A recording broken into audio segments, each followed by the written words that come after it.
ሳሚ ወይኔ ሳሚ ነፍስህን ይማረው። በጣም ብጠላህም በሞት ግን በጣም አዝኛለሁ።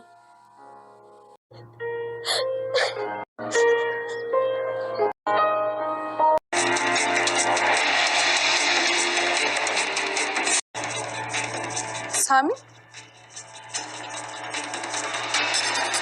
ብሌን እንዴት ነሽ? ሳሚ ለብሌን እኔ ስለ እናትሽ በደንብ አውቃለሁ፣ እናትሽ ማን እንደሆነች አውቃለሁ፣ ግን ይህንን የምነግርሽ አንቺ ከኔ ጋር የምትሆኝ ከሆነ ብቻ ነው ብሎ ነገራት። ቃል እንግዲህ ከዛ ቤት ወጥታ ወደ እነ ዳግም ቤት ሄዳለች ማለት ነው። እንግዲህ ዳግም ቃል ከነ ሰላም ቤት ወጥታ ጎዳና ላይ አግኝቷት ሰላም አባረረችኝ ስትለው ምንም መሄጃ የለኝም ብላ ስታለቅስ ስላሳዘነችው ወደ እናቱ ቤት ይዟት ሄዷል ማለት ነው። እንግዲህ በትላንትናው ቪዲዮ ላይ እንደተመለከትነው ሰላም በጣም ተናዳ ስለነበረ ቃል በዛ ላይ የሰጠቻትን ጌጣጌጥ ወርወራላትና ተፍታባት ስትሄድ እንዴት እንደዚህ ታደርጋለች? እሷ ልጄ ብትሆን እንደዚህ አታደርግም እያለች ሰላም በጣም ስሜታዊ ሆና እየተናደደች ነበረ። እንግዲህ ቃል ትተኛበት የነበረውን አንሶላ ሁላ በሳት እያቃጠለችው ነበረ ማለት ነው። እንግዲህ ይህ ሰላም በቃል ምን ያክል እንደተናደደችባት እና ምን ያህል እንደጠላቻት ነው የሚያሳየው ማለት ነው። እንግዲህ ቃል ከቤት ወጥታ ስትሄድ አቶ በኃይሉን መንገድ ላይ አግኝተው ወደ ቤት መልሶ ከሰላም ጋር ሊያስታረቃቸው ሞክሮ ነበረ። ነገር ግን ሰላም ከፈለክ አንተም ብትሆን እዚህ ቤት እንዳትመጣ ብላ እስከሱ ነው ከቤት ያባረረችው ማለት ነው። እንግዲህ አቶ በኃይሉ እንዴት እኔን ወንድምሽን ከዚህ ቤት ታባርረኛለሽ እያላት ነበረ። እንግዲህ ቃል የኔ ልጅ ካልሆነች ያንተም ወንድምነት እዚህ ጋር ነው የሚያበቃው፣ ስለዚህ አይንህን ላየው አልፈልግም ብላ ነበር እያባረረችው ማለት ነው። እንግዲህ ሰላም አሁን ላይ በጣም እየተናደደች እና ሳሚ በነገራት ነገር በጣም እርግጠኛ እየሆነች መታለች ማለት ነው። እስከ ዛሬ ድረስ ቃልን በምትናገራት በምታደርገው ነገር ምናልባት ልጄ ብትሆንስ ብላ እያሰበች ወዲያውኑ ይጸጽታት ነበረ ማለት ነው። አሁን ላይ ግን እርግጠኛ ሆና ቃል የእሷ ልጅ እንዳልሆነች የምርመራው ውጤት ባይመጣም እንኳን አረጋግጣለች ማለት ነው። ምናልባት ልጄ ብትሆን ይህን ሁሉ ነገር አታደርግም፣ እንዴት ከኔ ትሰርቀኛለች? በዛ ላይ ደግሞ እንዴት እኔ ላይ ተፍታቤ ትሄዳለች? እያለች በጣም እየተናደደች ነበረ ማለት ነው። እንግዲህ ቃል ከዛ ቤት ስትወጣ አሁን ላይ በጣም ነው የምታሳዝነው። እንግዲህ ቃል ወደዛ ቤት ስትገባ ብዙ እቅዶችን አቅዳ ነበረ። ብዙ ባለሀብት ለመሆን የቃልን ብቸኛው ቃል ብቸኛ ወራሽ ሆና የሰላም ልጅ ሆና ለመቀመጥ ነበረ እቅዷ። ነገር ግን ያ ሁሉ ነገር አሁን ብልሽሽቱ ወጥቶ ህይወቷ እንዳልሆነ ሆኗል ማለት ነው። እንግዲህ ቃል ከዚህ ቀደም የጎዳና ላይ ስትሆን አሁንም ወደዛው ህይወቷ ተመልሳለች ማለት ነው። ግን ዳግምን መንገድ ላይ አግኝተው ወደ እናቱ ቤት ለዛሬ እኛ ጋር ማደር ትችያለሽ ብሎ ወደ ቤት ይዟት ይሄዳል ማለት ነው። እንግዲህ ገነት ቃል የሰላም ልጅ እንዳልሆነች ከዚህ ቀደም ብሌን ነግራት ነበረ። እንዴት እዚህ ቤት ይዛት ትመጣለህ ምናምን ብላ ዳግም ላይ ትጮህበታለች ማለት ነው። ነገር ግን እንዴት ታዲያ መንገድ ላይ ልተዋት ጅቢ ብላት እንዴ ብሎ እናቱን እንደምንም ማሳምኖ እዛ ቤት እንድታድር አድርጓታል ማለት ነው። እንግዲህ ቃል በጣም ነው የምታሳዝነው። አሁን ላይ ዳግምን በጣም እያሳዘነችው ነው። ምናልባት እንግዲህ ብሌን ከዚህ ቀደም በነገረችው ነገር እኔ እናንተ ፍቅረኛሞች ሳንሆን እህትና ወንድም ብቻ ነን እያለችው ነበረ ማለት ነው። እንግዲህ ሁለቱ ባላቸው ግንኙነት ገነት በጣም እየተናደደችባቸው እና እናንተ ፍቅረኛሞች ሳትሆኑ እህትማማቾች ናችሁ፣ ይህንን ነገር ለእኔ ስትሉ ማቆም አለባችሁ ብላ በጣም እያለቀሰች ልቧ ተሰብሮ ነበረ ማለት ነው። እና በዚህ ምክንያት ብሌንም እንግዲህ እናቴን ማሳዘን አልፈልግም፣ ከዚህ በኋላ እኔ እናንተ እህትና ወንድም ብቻ ነን፣ እኔ ከአንቺ ቃል አልወጣም፣ ይህንን ነገር አቆማለሁ ብላ ለእናቷ ቃል እየገባችላት ነበረ ማለት ነው።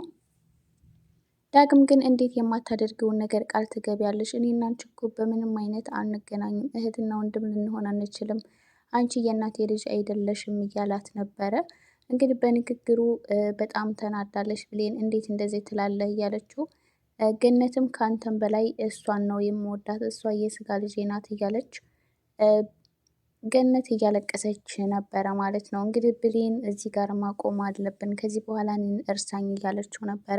ዳግም እንግዲህ እንደማይችል ነግሯት ነበረ። አሁን ግን ቃል ወደ ህይወቱ መታለች ማለት ነው። ከዚህ ቀደም ለቃል ምንም አይነት ስሜት ባይኖረውም ቃል ደግሞ በጣም እንደምትወደው በተደጋጋሚ እየነገረችው ነበረ። አሁን ደግሞ ዳግም ቃል በጣም እያሳዘነችው ስለሆነ ምናልባት በጣም ሊቀራረቡና ስለ እሷ ጠለቅ ያለ እውቀት ሊረዳ ይችላል ማለት ነው። እንግዲህ በዚህ ሰዓት ካዘነላትና ከወደዳት ሊያፈቅራት ይችላል ማለት ነው እና የብሌንና የዳግም ግንኙነት ወደ እህትና ወንድምነት ይቀየር ይሆናል ማለት ነው። ነገር ግን ይህ ነገር ቀላል አይደለም። ብሌንም ብኮን ዳግምን መርሳት ለሷ ቀላል ባይሆንም ነገር ግን እኔ ከእናት የሚበልጥብኝ ነገር የለም ብላለች ማለት ነው። እንግዲህ ከቃል ጋር ሆነው አንድ ላይ ስታያቸው ደግሞ ብሌን ምን ሊሰማት ይችላል የሚለውን ግምቱን ለእናንተ ሰጥቼ እንግዲህ አቶ ባይሉ አሁን ላይ እቅዶቹ ሁሉ እየከሸፉበት እና ነገሮቹ በጣም ካሰበው በላይ እየተሳሰቡበት መጥተዋል ማለት ነው።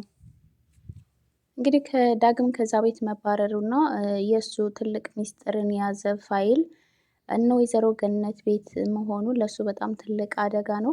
በዛ ላይ አሁን ላይ ሳሚ በህይወት እንዳለ ሊያውቅ ይችላል ማለት ነው። እንግዲህ ሳሚ በህይወት አለ። ነገር ግን ይህ ነገር ሲያውቅ አቶ ባይሉ ደግሞ እንዳስደበደበው እና ሊያስገድለው ሙከራ እንዳደረገበት ሳሚ ካወቀ ምናልባት የአቶ ባይሉ የመጨረሻው ሊሆን ይችላል ማለት ነው። እንግዲህ ሳሚ አቶ ባይሉን የቀረበው ለበቀል ሲሆን ነገር ግን አቶ ባይሉ ይህንን ነገር ስለማያውቅ አሁን ላይ ሳሚ የሚበቀልበት ጊዜው ሊሆን ይችላል። በዛ ላይ ስለ ብሌን በጣም የሚያውቀው ትልቅ ሚስጥር አለ። እንግዲህ በትላንትናው ክፍል ላይ ብሌን እና ሳሚ የመጨረሻው ፓርት ላይ ተገናኝተው ነበረ።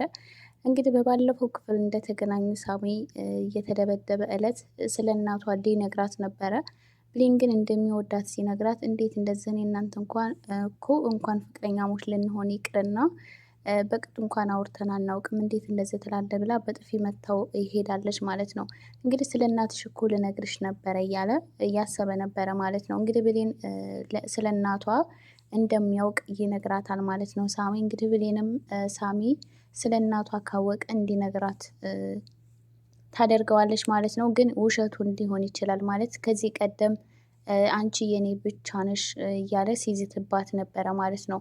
እና እንደሚወዳትና እሷን መተው እንደማይችል ሲነግራት አሁን ደግሞ ስለ እናትሽ አውቃለሁኝ ሲላት በዚህ መንገድ ሊያታልላት የመጣ ስለመሰላት እንግዲህ ብሌን በጣም ተናዳበታለች ማለት ነው። ብለህ ደግሞ በዚህ መጣህ እያለች ልትሰማው ፈቃደኛ አልደለችም ማለት ነው። ነገር ግን ሳሚ የተሻለውን ሞክሮ ስለ እናቷ ሰላም ሊነግራት ሞክሮ ነበረ። ብሌን ግን ልታዳምጠው ፈቃደኛ አልነበረችም ማለት ነው። እንግዲህ ከዚህ ቀደም ባደረጋት ነገር የተነሳ ማለት ነው። እንግዲህ ብሌን የምታውቀው የነ ቃል ተባባሪ እንደሆነና የአቶ ባሄሉ ተላላኪ እንደሆነ ነው የምታውቀው ማለት ነው። አሁን ላይ አንተ የምትነግረኝን ሁሉ ላምንህ አልችልም ብለዋለች። እንደሚወዳት ስለነገራት ምናልባት በዚህ መንገድ ሊያጠምደኝ ይችላል ብላ ብሌን አስባለች ማለት ነው። ሌላው አደራ ድራማ ላይ ትልቁ ችግር ምንድን ነው? አቶ ባሀይሉ ሳሚን ያስደበደበው አቶ ባሀይሉ ሳይሆን ወይ ዳግም ሊሆን ይችላል ብሎ እየጠረጠረ ነው ማለት ነው። ሳሚ ምናልባት ዳግም ላይ ጉዳት እንዳያደርስበት ምክንያቱም እንግዳ ዳግም ብሌንን በጣም እንደሚወዳት እና ከብሌን አጠገብ እንዲርቅ በተደጋጋሚ እያስጠነቀቀው ነበረ። እንደዚሁም ደግሞ ሊወጋው ሙከራ አድርሶበት ነበረ ማለት ነው። እንግዲህ አሁን ላይ ደግሞ ከብሌን ጋር ተገናኝቶ ከእሷ ጋር በተለያዩበት ቅጽበት ነበረ እንግዲህ ሳሚ ሁሉ ነገር እየደረሰበት ማለት ነው። ስለዚህ ምናልባት ዳግም ሊሆን ይችላል ብሎ ነው እየጠረጠረ ያለው።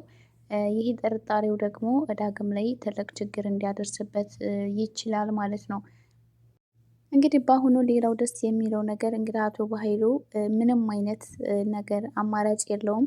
አሁን ላይ በስተመጨረሻ እጅ የሚሰጥበት ጊዜ ደርሷል ማለት ነው። እንግዲህ ቃልም ከዛ ቤት ወጥታለች። ከዚህ በኋላ ምንም አይነት ተአምር እንኳን ቢፈጠር እዛ ቤት ተመልሳ አትገባም ማለት ነው። ምክንያቱም የምርመራው ውጤት ቃል ልጅ እንዳልሆነች ሊያሳይ ይችላል። ስለዚህ ወደዛ ቤት ተመልሼ ገብቼ ድጋሚ አልዋረድም፣ ድጋሚ ህይወቴን አላበላሽም ብላ ስለምታስብ ማለት ነው። እንግዲህ የምርመራው ውጤት እንኳን ብሎት እንኳን ቢቀየር ምናልባት አቶ ባሀይሉ ቃልን ወደዛ ቤት መመለስ አይችልም ማለት ነው። እንግዲህ ቃል የምትጸጸትበት ጊዜ የሚመጣ ይመስለኛል። እንግዲህ ከዳግም ጋር ከተቀራረቡና የህይወት ታሪኳን ለዳግም ከነገረችው ዳግም ጥሩ ሰው እንድትሆንና ከዚህ በኋላ ወደ መጥፎ ማንነቷ እንዳትመለስ ሊያደርጋት ሊመክራት ይችላል ማለት ነው።